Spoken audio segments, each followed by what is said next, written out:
in English, yes. Es lengua cristiana. What was I doing at the time? Right, yes. Pues mi ambición, mi objetivo en la vida era ser mago, pero no mago de los que hacen magia, como de hechizos o Gandalf, sino mago de los que hacen trucos, prestidigitador, no de los que hacen trucos encima de un escenario. Lo que pasa es que al escenario no llegué y me quedé mago callejero y durante un tiempo hacía trucos en la calle. Lamentablemente aquello no me daba para vivir, así que decidí convertirme en cómico.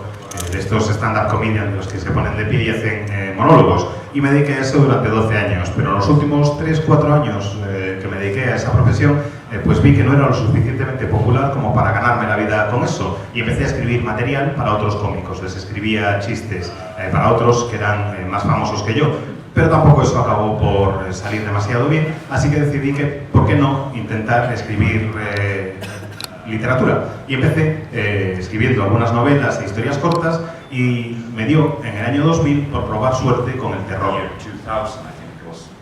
Cada castellano una parte de su producción, esperamos que poco a poco se vaya solucionando, pero nos vamos a centrar primero en estas obras. Y como digo, empecemos por Déjame entrar. Él cuenta la historia, como la mayoría de vosotros sabéis, de Óscar, un niño de 12 años que conoce a Ellie, que es una niña o algo con el aspecto de una niña que en realidad tiene 200 años. Evidentemente, por los hábitos alimenticios de la chica, entre otras cosas, rápidamente te evoca la figura del vampiro. Pero como le sucedería a cualquier persona o cualquier monstruo, por así decirlo, él no es consciente de esta condición y no se siente como tal. Y de hecho, la palabra vampiro es uno de los detalles que más me ha gustado, de sus decisiones que más me han gustado. No se utiliza en la novela, ¿no? Evidentemente Ellie no se considera una vampira, de hecho varias veces se habla de lo que le pasa como un contagio, como una infección, y ella muchas veces dice sencillamente que es una persona con una enfermedad pero que no está muerta, etcétera, etcétera, ¿no? Esto que ha sido una decisión deliberada, yo creo que ya marca una diferencia enorme con el 99% de los productos relacionados con el mito del vampirismo. Me gustaría que nos contaras de dónde surgió esta idea y por qué la desarrollaste así.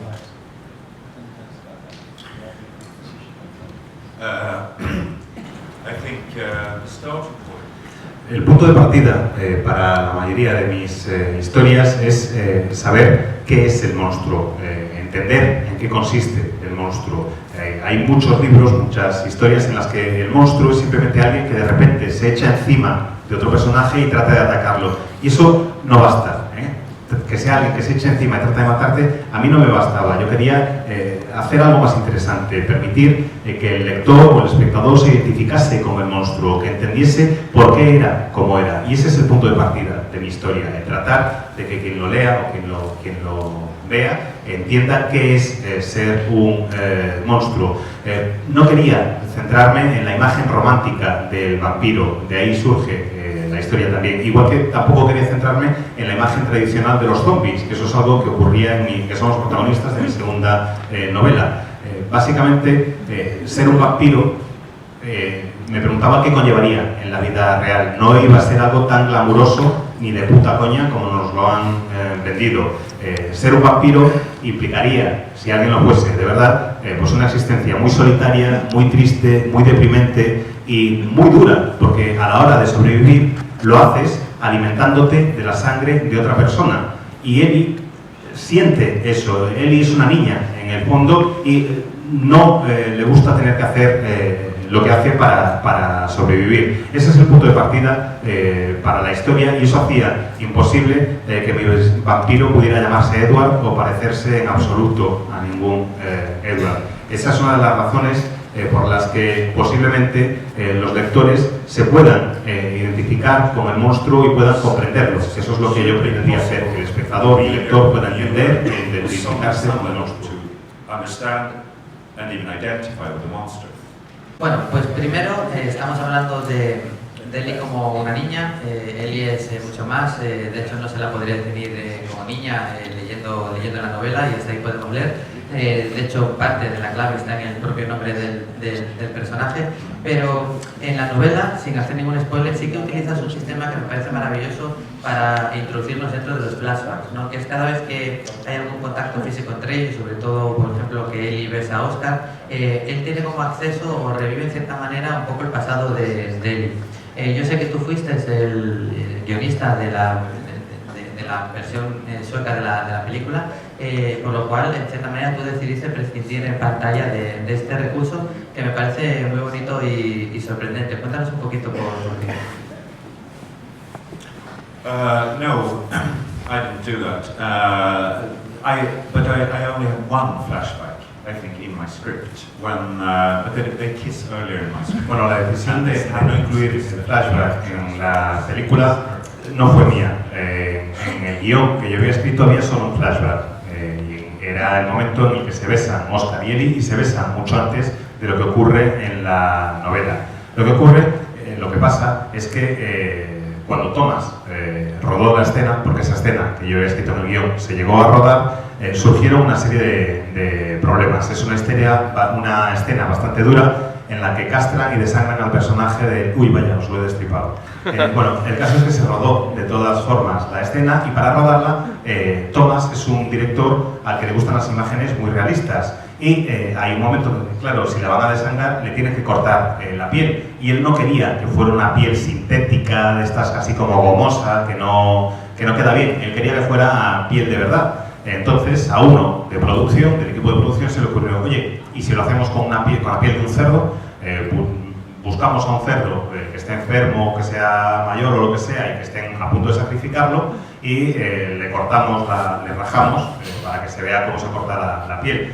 Llegó un granjero, un agricultor, con uno de estos cerdos al que van a sacrificar, y Thomas vio el animal y dijo, no puedo, de verdad que es que no puedo. Y por eso se eliminó la escena de la película, o al menos en parte fue por eso. Yo creo también que Thomas consideraba que esa escena del flashback simplificaba demasiado el personaje de Eli. Parecía que Eli era alguien a quien le habían ocurrido cosas malas, y por eso se vengaba del mundo haciendo cosas malas, él también, o ella también, perdón. Y en el libro era muy distinto. En el libro no había un solo flashback, sino que había varios, y podía ir contando su historia de otra manera. De todas formas, la decisión de que no esté en la película al final no fue mía. But I think so. It wasn't my decision to exclude the flashback from the movie. No dejamos de tener siempre claro que son víctimas y víctimas del propio rol desatado por el hombre con frecuencia, ¿no?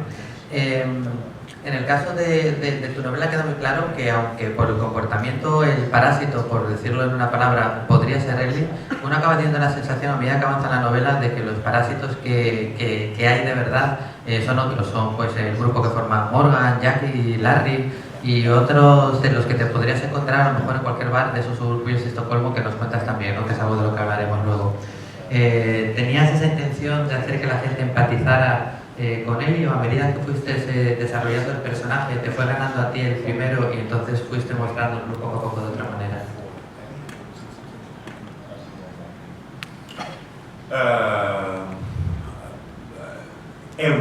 Almost everything happens while I'm writing. Casi todo lo que ocurre en mis novelas, casi todo lo que me pasa, ocurre mientras estoy escribiendo, como creo que es el caso con la mayoría de los escritores. Las cosas se van desarrollando según las vamos escribiendo.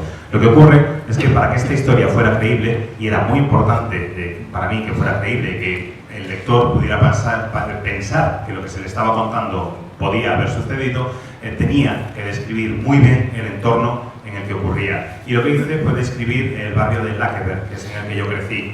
Es un barrio en el que en la novela está lleno de borrachos, de sociópatas, de gente muy deprimida, y trato de hacerlo un mundo muy realista y muy oscuro. Básicamente un entorno en el que una vampiro pudiera pasar desapercibida, pudiera llegar incluso a integrarse en la estructura general de las cosas. Lo que ocurre también es que cuando empiezas a escribir acerca de un personaje y te metes en su cabeza, por malo que sea el personaje, es imposible que no sientas cierta simpatía por él. Tomemos por caso el personaje del padre de él, de su cuidador. Es un tipo que no es buena persona, es un pederasta que se dedica a matar a adolescentes, pero en el momento en el que te metes en su cabeza, entiendes por qué hace lo que hace, y es imposible que no empatices con él, aunque sea a un nivel mínimo en algún momento. En el caso de Eli es aún más fácil, porque es una niña maltratada. maltratada a un nivel muy superior al maltrato que se ve sometido Oscar, y posiblemente ese sea el punto común que tienen los dos, ese destino del maltrato, pero es muy difícil no empatizar con un niño o con un personaje de una niña que ha sido sometida a maltratos, y eso es algo que tenía que tener presente a la hora de escribir y que surgió durante el proceso de escritura, mejor dicho. Esto me llevaba a preguntarme por tus influencias como lector dentro del género del terror y fuera, sea en literatura o en cualquier otro medio. Well, actually, Carmilla, what was one? Carmilla es una de las novelas que leí antes de ponerme a escribir Déjame entrar, y desde luego tiene influencia en la novela, sobre todo en la relación de amistad, en la cercanía que hay entre los personajes. Pero la diferencia entre mi obra y Carmilla es que Carmilla tiene un componente erótico muy fuerte, y yo quería evitarlo, quería dejarlo totalmente de lado, porque el erotismo es una característica que se suele asociar con los vampiros. Por eso decidí que los protagonistas tuvieran 12 años, porque me permitía esa cercanía, pero sin elemento erótico. Yo quería evitarlo y por eso escogí a niños como protagonistas. En cuanto a influencias, bueno, es imposible ignorar a Stephen King, es imposible no citarlo. Básicamente porque lo leí muchísimo de adolescente y aún sigo leyéndolo ahora. Para mí, Mr. Mercedes es una novela muy buena, y me encantan cosas de las que él aporta en su forma de escribir. Lo de poner las ideas de los personajes en cursiva me parece una gran idea y lo tomé de él para la novela. En cuanto a estilo, Clive Barker, de los libros de la sangre, me parece la mejor obra de terror que se ha escrito nunca. Y en cuanto a estilo ya de otro tipo, en este caso concreto citaría a Samuel Beckett.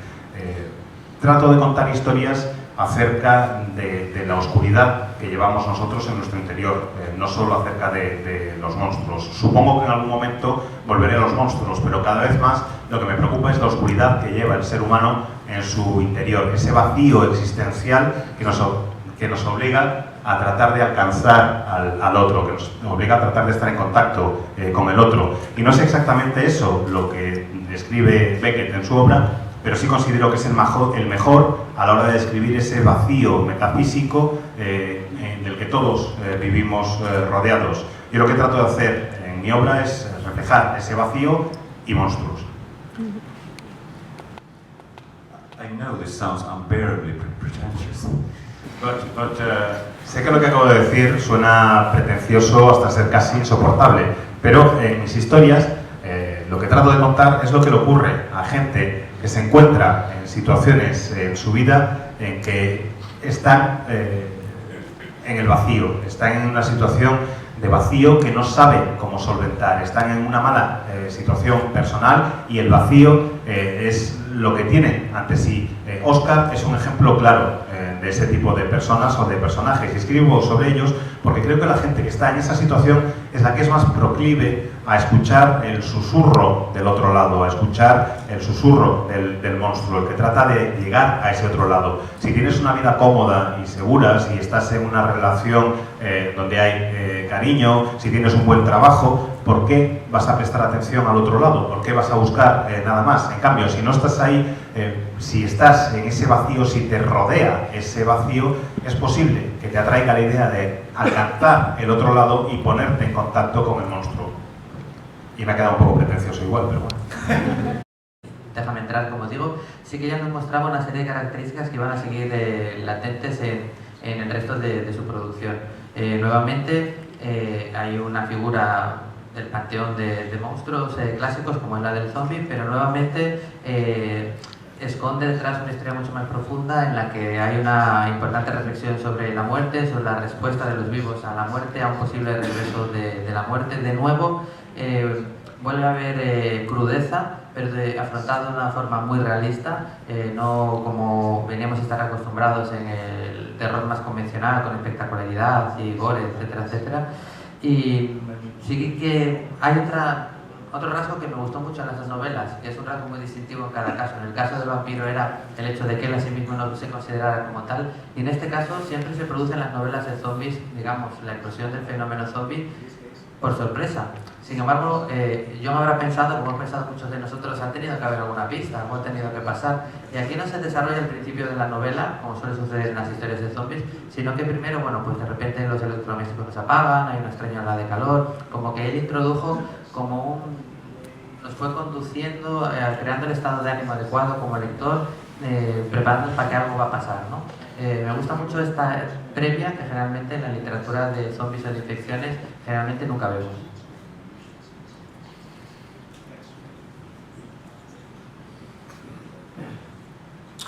Yeah, because